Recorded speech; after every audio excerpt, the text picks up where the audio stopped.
Assalamualaikum warahmatullahi wabarakatuh. Semoga teman-teman dalam keadaan sehat dan berbahagia. Kita ketemu lagi di channel 3P, para pencari petunjuk. Sekarang kita ada di episode 13, dan judul yang akan kita bahas di episode 13 ini adalah Kita ini alim atau zolim. Alim dan zolim. Dalam benak kita, alim identik seperti ahli ibadah, rajin sholat, pendiam, baik, dan lain-lain. Sedangkan zolim dalam benak kita adalah identik seperti preman, penguasa jahat, penganiayaan, kecurangan, dan lain-lain. Itu memang benar, secara umum memang seperti itu, dan kita sudah tidak asing lagi dengan itu. Namun pengertian umum seperti tadi hanyalah sebagian kecil dari esensi sebenarnya pengertian alim dan zolim. Oke, kita jabarkan satu-satu. Oke, kita bahas zolim dulu. Dalam surat Yunus, ayat 44 dijelaskan, sesungguhnya Allah tidak menzolimi manusia sedikit pun, tetapi manusia itulah yang menzolimi dirinya sendiri. Oke, dari sini kita bisa tangkap bahwa kezoliman adalah pilihan. Kemudian ada lagi di surat Al-Ankabut ayat 49, yang artinya sebenarnya Al-Quran adalah ayat-ayat yang jelas dalam dada orang yang berilmu. Hanya orang-orang zolimlah yang mengingkari ayat-ayat kami. Dari sini bisa kita simpulkan bahwa orang-orang yang mengingkari ayat-ayat Allah termasuk golongan orang yang zolim. Apakah kita sudah memakai ayat Allah dalam kehidupan kita? Ataukah kita tidak mempelajari ayat Allah yang diberikan kepada kita? Jangan-jangan selama ini kita termasuk golongan orang zolim. Dan janji Allah memang benar. Bagi mereka yang mau bersusah payah mempelajari isi Al-Quran, maka Allah sendiri yang akan memberikan ilmunya pada mereka. Dan sebaliknya, mereka yang enggan dan meremehkan isi pesan Al-Quran, ia akan dijadikan manusia yang zolim oleh Allah. Dari sini kita paham dapat diketahui dengan jelas siapa yang Allah jadikan alim dan siapa yang Allah jadikan zolim.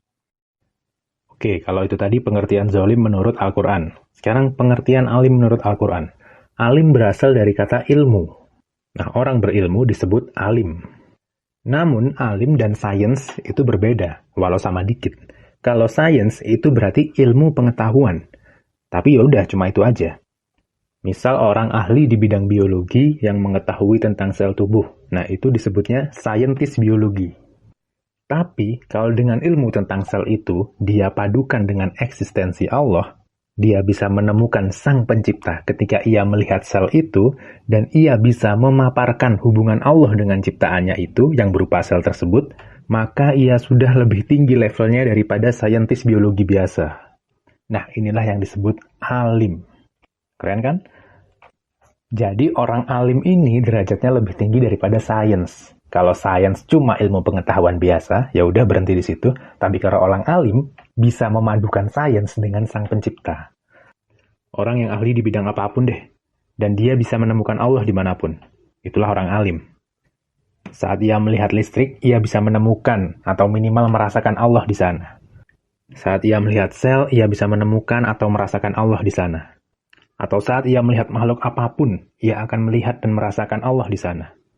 Mau hembusan angin, mau ikan di laut, mau elang di langit, gunung, bintang, bulan, galaksi sekalipun, ia bisa merasakan dan melihat Allah di sana.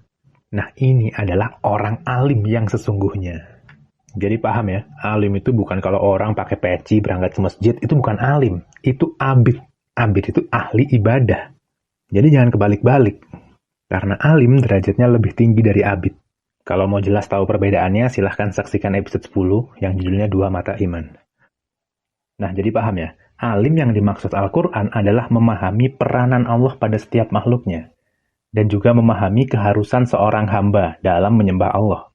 Dan itu semua hanya dijelaskan dalam Al-Quran. Berarti secara otomatis orang alim akan selalu mempelajari Al-Quran agar dia bisa menjadi hamba Allah yang baik. Bukan orang yang hanya berpangku tangan, santai-santai, ikut apa kata orang lain tanpa mau mencari ilmu sendiri. Tanpa mau membuka Al-Qurannya sendiri, tanpa mau mempelajari Al-Qurannya sendiri. Wah, kalau udah cuek kayak gitu, itu namanya orang zolim. Dikasih kitab, nggak mau dipelajari. Oke, kita kembali ke pembahasan zolim. Kita bahas secara lebih detail. Zolim secara umum diartikan jahat, yaitu memang benar. Tapi itu masih sebagian kecil dari zolim yang sebenarnya. Zolim dibagi dalam beberapa kategori. Yang pertama adalah zolim ke sesama manusia. Ini pengertiannya seperti penjelasan pada umumnya, yaitu zolim itu orang yang jahat, orang yang sombong, orang yang suka mencela, orang yang curang, dan lain-lain. Kemudian yang kedua, zolim kepada hewan dan tumbuhan. Ini berdampak fatal. Kenapa? Karena kita makan dari hewan atau dari tumbuhan. Jadi, zolim kepada hewan dan tumbuhan sangat berdampak buruk untuk sumber pangan kita. Dan berarti bukan cuma sumber pangan kita, sumber pangan semua orang. Lah ini kan bahaya. Kemudian yang ketiga, zolim kepada alam. Misalnya pencemaran lingkungan, merusak keseimbangan alam, dan lain-lain. Nah itu dosanya sudah besar sekali. Kenapa? Karena sudah mempengaruhi kelangsungan hidup makhluk lain. Dan yang terikat dengan itu, otomatis mempengaruhi kelangsungan hidup orang banyak. Nah tapi tahukah kita ada level zolim lagi yang lebih besar daripada zolim yang saya sebutkan tadi. Kalau zolim kepada sesama manusia, kepada hewan, kepada alam itu aja udah dosa besar, zolim yang lebih tinggi dari itu semua adalah zolim kepada Allah. Seperti apa zolim kepada Allah? Zolim kepada Allah adalah abai atau meremehkan isi dari petunjuk Al-Quran. Kenapa begitu? Karena lewat Al-Quran lah Allah berbicara sama kita, memberi pesan pada kita, memberi petunjuk pada kita. Dan kita sudah cuek dan sombong atas petunjuk Allah. Berarti otomatis itu sudah zolim kepada Allah. Malah sebagian orang ada yang memperlakukan kitab seperti berhala. Dikasih wangi-wangian, dibaca doang yang merdu. Dibaca doang loh ya. Tapi dia tidak tahu maksud dari apa yang dia baca. Tidak menggali dan mempelajari petunjuk isi Al-Quran. Jangankan mengamalkan atau mempraktekkan. Mempelajari aja enggak. Cuma dibaca-baca dengan suara merdu tanpa tahu isinya. Itu zolim. Kenapa saya bilang seperti itu? Karena jelas tadi di ayat yang saya sebutkan di atas, hanya orang-orang zolim yang mengingkari ayat-ayat kami. Mengingkari itu ya seperti itu tadi. Dibaca, dimerdu-merduin, nggak dipelajarin. Itu namanya ingkar. Itu namanya zolim. Nah, dari sini kita bisa mengukur diri kita. Atau kita berkaca. Mungkin kita sudah merasa jadi orang baik. Kita nggak zolim kepada orang lain. Kita nggak zolim kepada alam. Tapi apakah kita sudah zolim ke Allah? Apakah selama ini kita cuek dengan petunjuk Allah? Hati-hati, jangan merasa kita orang baik, tapi kita tidak peduli dengan ayat-ayat Allah. Berarti kita sudah zolim ke Allah. Ini zolim tertinggi. Jadi sekarang tergantung masing-masing kita sebagai umat muslim. Mau tergolong alim atau mau tergolong zolim. Kalau kita mau tergolong alim, ya kita harus pakai standar Al-Quran. Jangan pakai standar diri sendiri. Oh, saya sudah merasa nggak pernah jahat ke orang lain. Iya, mungkin kita nggak pernah zolim ke orang lain. Tapi apakah kita sudah nggak zolim ke Allah? Kita nggak pernah peduli ayat-ayat Allah. Itu zolim. Zolim tertinggi malah. Dan kalau mau tergolong zolim, gampang. Cukup abaikan isi Al-Quran. Beres, langsung kita tergolong orang-orang zolim. Masing-masing pribadi merdeka untuk menentukan mau jadi alim atau mau jadi zolim di pandangan Allah. Silahkan kita yang menentukan. Sebagai penutup, mengutip dari hadis riwayat Abu Darda. Rasulullah SAW bersabda, barang siapa yang menempuh suatu jalan untuk menuntut ilmu, maka Allah akan mudahkan baginya jalan menuju surga. Sesungguhnya para malaikat meletakkan sayap-sayapnya bagi orang yang menuntut ilmu karena ridho dengan apa yang diperbuatnya. Dan bahwasanya penghuni langit dan bumi serta ikan yang ada di lautan senantiasa memintakan ampun kepada orang yang alim atau berilmu.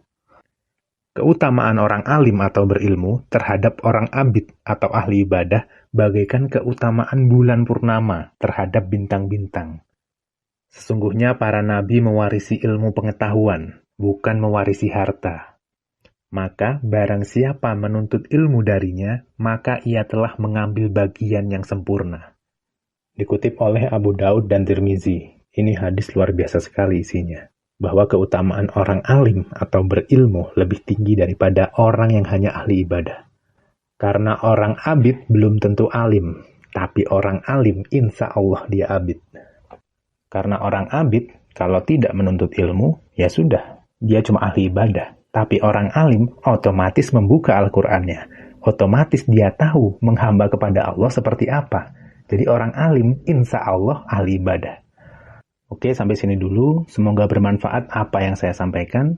Simak episode-episode sebelumnya karena pembahasannya sinkron antara satu dengan yang lain. Tetap semangat mempelajari Al-Quran, jangan zolim terhadap Allah, jadilah alim sesuai sudut pandang Al-Quran. Terima kasih, salam para pencari petunjuk. Assalamualaikum warahmatullahi wabarakatuh.